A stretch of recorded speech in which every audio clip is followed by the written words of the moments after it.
আগস্টের মাঝামাঝি ঘোষণা হতে পারে স্থানীয় নির্বাচনের তফসিল, জানালেন ইসি সচিব। দলীয় প্রতীক না থাকলেও রাজনৈতিক প্রভাবের শঙ্কা।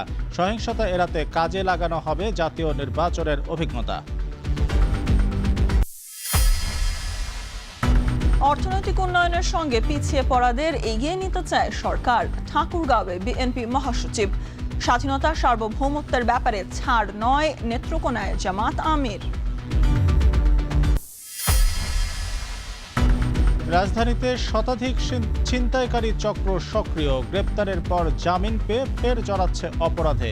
নতুন সদস্য যুক্ত হওয়ায় নিয়ন্ত্রণ বড় চ্যালেঞ্জ, বলছে পুলিশ।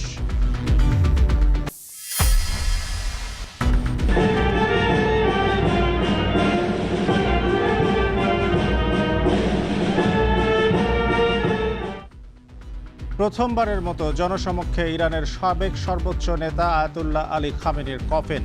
দাফনের মূল আনুষ্ঠানিকতা শুরু কাল। অংশ নিচ্ছে বাংলাদেশ সহ ৩০টি দেশের প্রতিনিধি।